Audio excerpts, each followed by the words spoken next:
All right, so in any safety and security situation or emergency response, our ability to respond quickly really lies in staff. And you have a great dedicated staff, a wonderful group of individuals who are committed to the very best for our students.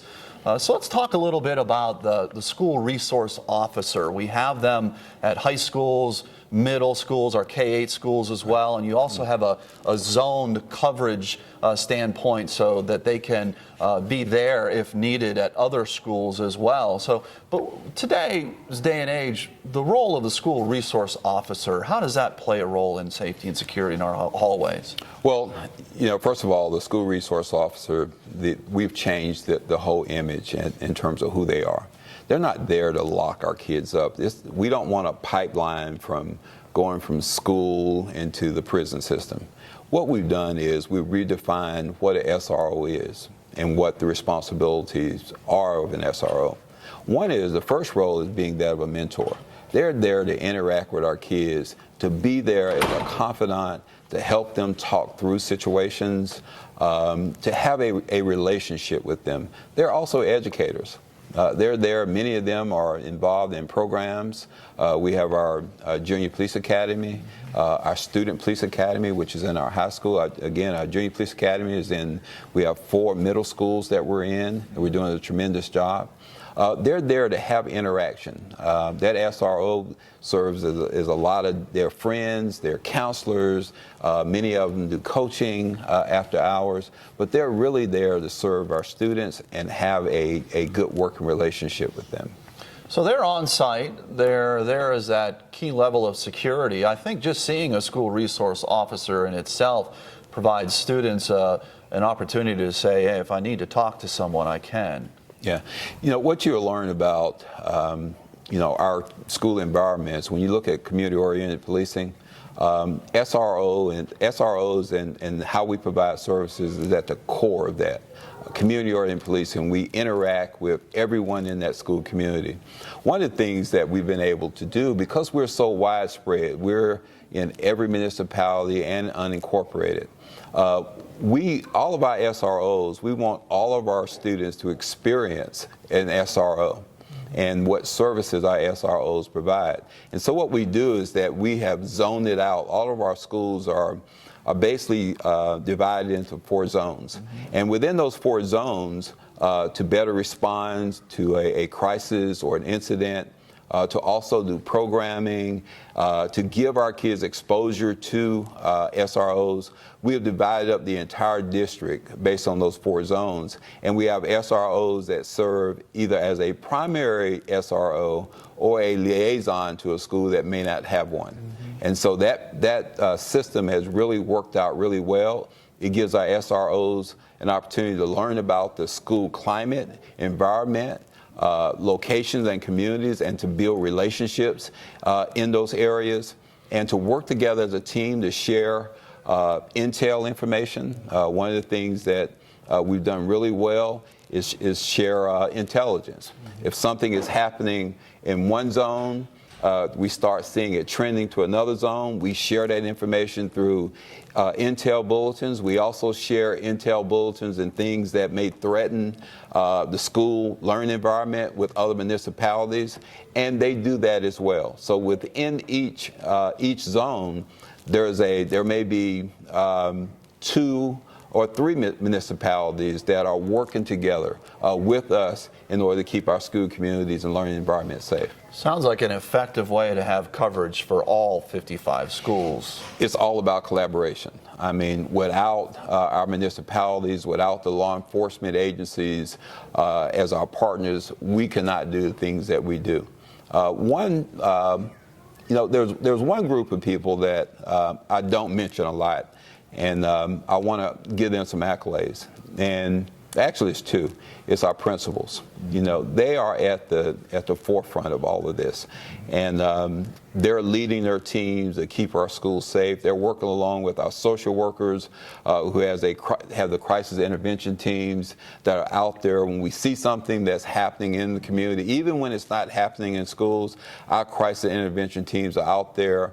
Our SROs, our principals are out there in the forefront, engaging, being proactive, trying to make sure that incidents that happen in our communities don't bleed over the next day into our learning environments. So collaboration and partnerships and being proactive is a big part of what we do to keep our schools safe. And when you talk about those partnerships, we talk about other municipalities and how closely we work with other police agencies. It's important in the narrative for folks to remember in an emergency, in addition to the work that we're providing, they should always dial 911 as well. Absolutely. That first phone call will go to the 911 center, depending on the location, the municipality in which the call is dispatched to. The first responder is going to be that municipality who's going to respond. If we don't have an SRO at the scene, that responding agency in the municipality in which the school is located will be responding to that threat. All right, so we've covered quite a bit today. As you can see, there's a lot of layers to our safety and security programs that have been in place for the district, and they're continually being assessed and improved over time, and with our continued work of our campus police department, and really with all schools and everyone across the school district. So we realize and recognize as well that recent tragic events in our nation and also that which has occurred in Florida recently has really put a spotlight on the safety and security discussion. So as we get ready to close out our district discussion here, I really wanted to talk to you a little bit more about some of those areas that you see that as we move forward are areas for enhancements that the district already has in place. Well, let me say this. It is important that we remain vigilant in our efforts to keep our schools safe. We're constantly, again, assessing and reassessing how we provide our security services. What I want everyone to know that security is the responsibility of everybody. It's everyone working together. We've put in place some security enhancements that are currently in place now, and some that are ongoing, Kurt. And what we're doing, we're putting our focus on doing some targeted hardening. We know that our schools are soft targets because of their visibility and their open campus. So we're making sure that we're doing some target hardening to make sure that those that are coming on our school campuses, know where to go, that they're just not roaming around, that if we can mitigate and reduce the threat to our schools and to our learning environments by channeling people into the right locations that they need to go in order to get the services they're looking for. We're clearly doing that. We're constantly training. Training is our ongoing security training on our emergency preparedness plans and drills, and scenario-based training is something that we're constantly doing. So it's an ongoing process that we'll continue to do. Security, again, is everybody's responsibility, and we know that we have to work together as a team, as a school community, in order to keep our schools safe. And I think probably one of the biggest challenges for schools is that we're in a situation where we're working closely with parents, working with the community, working with business partners, and we're constantly balancing an open, welcoming environment with the need for robust safety and security. One of the things that we've had come up in this discussion is our work that you've championed over the last couple of years is for increased improvements for schools that may have been built a number of years ago and could use some enhancements under the word vestibule. So tell us, what is a vestibule and how does that work for safety and security? Well, a security vestibule is an area that once you come into the school building is an area that you could be screened in. In that security vestibule, we're making sure we're doing a visual screening to make sure that you're not bringing in any contraband. We're getting a good look at you to make sure, and we're able to communicate with you before you actually enter into the school. And so that vestibule is a way of, is a barrier is a way of keeping out those that don't need to be there before you let them into the school environment. Okay, and our board recently just had an action that took place during the March 7th board meeting. $1.5 million transferred for this work. We see a lot of new schools coming up in the world of East Floss, which has provided great new facilities and enhancements, and security is an area there that we're focused on as well. That kind of speaks to that target hardening area, but at the same time balancing the work of being an open, welcoming environment. Well, Kurt, you bring a good point up. And one of the things that we're incorporating in all of our new school designs is crime prevention through environmental design. Those security vestibules that you just mentioned is a best practice, that we're moving forward with, but we're also going back looking at those schools that may have been built, in the 50s and 60s, those that are not on a schedule for replacement, and even those that are on schedule for replacement. We're looking at how we can do some target hardening with those. Some have open campuses, some are closed. And so we have many mitigation strategies out there to help make those schools safe.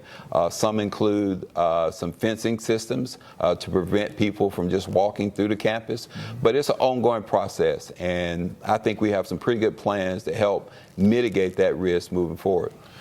Well, I have to say we've learned quite a bit here today, and I think as we walk away from this, can't stress enough how important it is that we're all involved in safety and security. But absolutely, really appreciate the great work of your department, your officers, and the great work that you've done as a leader in this area for improved enhancements in safety and security. Well, one of the things I can say that together we're making a difference, and I feel real good about the progress that we're making. We're going to continue to work at this, and I think our kids can feel really good about coming to a safe learning environment. Great. Well, thanks so much, Chief, again for being here today. Great discussion. We hope that our viewers learned a lot about the great work that's going on in Savannah-Chatham County Public Schools. Day in and day out, we welcome 38,000 students plus. With the fine work of 5,600 employees across the district. And today our district discussion on safety and security is certainly an important topic, and we hope that you have gained some important information. Of course, you can always find out information about our school system by visiting our website. Just visit sccpss.com, or you can follow us on social media. We have a Facebook account, a Twitter feed, Smug Mug for great visuals and pictures of our district events, and of course this video posted here to our YouTube channel. So thank you so much for watching. We hope you stay engaged, and we appreciate your interest in Savannah-Chatham County Public Schools. You've just watched part 3 of a 3-part series of videos on Savannah-Chatham County Public Schools campus safety and security. Please watch parts 1 and 2 on our SCCPSS Communications YouTube channel for more information on safety initiatives and security efforts in our schools. Stay connected with the Education Update on our website, sccpss.com, and on your favorite social media. Join us next time for Education Update.